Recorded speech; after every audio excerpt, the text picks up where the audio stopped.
पर मजलिस में बैठने की तौफीक अता फरमाई। खालिकुस समावाति वल अर्ज़ ने उम्मत मुस्लिमा और अपने हुस्न कायनात सल्लल्लाहु अलैहि वसल्लम को बेपनाह नेमतों से नवाजा और हमेशा हमेशा तोहफों और गिफ्टों से सरफराज फरमाता रहा। इन नेमतों में से एक आला तोहफा नमाज का तोहफा है। इस मुतबर तोहफे की फजीलत रोज़े रोशन की तरह आया है। अल्लाह ताला ने हज को फर्ज पर नाज़िल फरमाया, ज़कात को फर्ज पर नाज़िल फरमाया, ईमान को फर्ज पर नाज़िल फरमाया, रोज़े को फर्ज पर नाज़िल फरमाया, तमाम के तमाम अहकाम को फर्ज पर नाज़िल फरमाया। जब नमाज की बारी आई तो रब्बे कायनात ने अपने मुझसे इंसानी सल्लल्लाहु अलैहि वसल्लम को फरमाया, हम आपको एक कीमती तोहफा देने वाले हैं। ये तोहफा बहुत आला है, ये तोहफा बहुत अरबा है।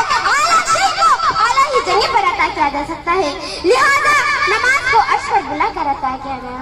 प्यारे मुसलमानों, कोई मुत्तकी नमाज के बगैर मुत्तकी नहीं हो सकता, कोई वली नमाज के बगैर वली नहीं हो सकता, कोई अब्दाल नमाज के बगैर अब्दाल नहीं हो सकता, कोई कुतुब नबी नहीं हो सकता।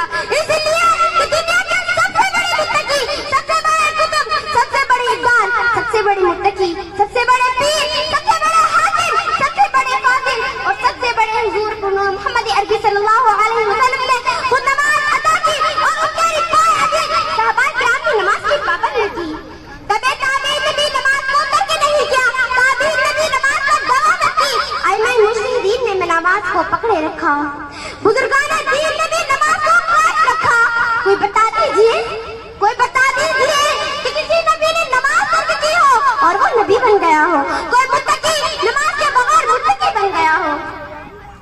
प्यारे मुसलमानों, ये अमल महबूब अमल है। नमाज पढ़ने से क़ुलूब को नूरानियत मिलती है, नमाज पढ़ने से दिलों में ताज़गी पैदा होती है, नमाज पढ़ने से चेहरे पर रौनक आती है, नमाज पढ़ने से जिंदगी आफताब से ज्यादा रोशन हो जाती है, नमाज पढ़ने से जिंदगी खुशहाल हो जाती है।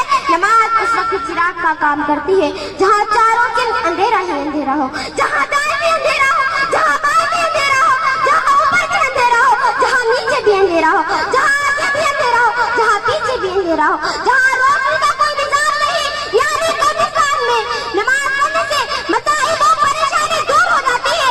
नमाज पढ़ने से इंसान अब्दुल वारफा हो जाता है, नमाज पढ़ने से इंसान इंसानों से अब्दुल मुमताज हो जाता है। क्यों ना हो नमाज ऐसा तोहफा जो शैतान का मुंह काला करती है। प्यारे मुसलमानों, कल क़यामत के दिन सबसे पहले नमाज के बारे में सवाल किया जाएगा। उस दिन कोई किसी का पुरसान हाल ना होगा, इंसान खुद के पसीने में डूबते हुए होंगे, हर शय नफ्सी नफ्सी पुकारेगी। क़यामत के दिन सबसे पहले नमाज के बारे में सवाल होगा। अगर नमाज दुरुस्त निकल आए तो तमाम के तमाम अमाल दुरुस्त होंगे, और नमाज खराब निकली तो तमाम के तमाम अमाल खराब हो गए, और नमाज कबूल होगी तो हज भी कबूल होगा, रोजा भी कबूल होगा, और ज़कात भी कबूल होगा, और दीगर अमाल सालिहात भी मकबूल होंगे। और नमाज कबूल और दुरुस्त ना होगी तो सख्ती के साथ इम्तिहान लिया जाएगा। अल्लाह ताला हम सबका इम्तिहान आसानी से फरमाए, आमीन।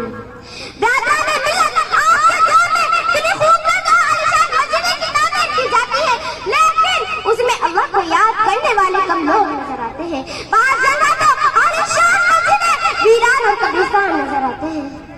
पहले मस्जिदें थी कच्ची तो पक्के थे नमाजी, पहले मस्जिदें थी कच्ची तो पक्के थे नमाजी, अब मस्जिदें है पक्की तो कच्चे हैं नमाजी। हुजूर अकरम सल्लल्लाहु अलैहि वसल्लम का इरशाद है, अस्सलातु इमादुद्दीन व मन अक़ामहा अक़ामुद्दीन व मन हदमहा हदमुद्दीन। नमाज दीन का सुकून है, जिसने नमाज को कायम किया उसने दीन को कायम किया, जिसने नमाज को मुनहदिम किया उसने दीन को मुनहदिम किया। पढ़ नमाज बंदगाना न कर कोई बहाना, पढ़ नमाज बंदगाना न कर कोई बहाना, इसमें है तेरी जन्नत वरना दोज़ख है तेरा ठिकाना। एक और हदीस सुनाकर मैं अपनी बात को खत्म कर रही हूँ। सरकार दो आलम सल्लल्लाहु अलैहि वसल्लम का इरशाद है, मुरू बिबियानकुम बिस्सलाति इज़ा बलगू सबअन वज़रिबूहुम इज़ा बलगू अशरा। तुम अपने बच्चों को नमाज पढ़ने की ताकीद करो ताकि वो 7 साल के हो जाए, और उनकी पिटाई करो ताकि वो 10 साल के हो जाए। देखो कितनी प्यारी बात बताई नबी करीम सल्लल्लाहु अलैहि वसल्लम ने कि जब बच्चा 7 साल का हो जाए उसको नमाज पढ़ने का हुक्म दो, और जब 10 साल का हो जाए उनकी पिटाई करो। लेकिन कौन से माँ बाप है जो इस हदीस पर अमल कर रहे हैं? खुद तो 40, 50 साल के हो गए लेकिन नमाज नहीं पढ़ते, तो अब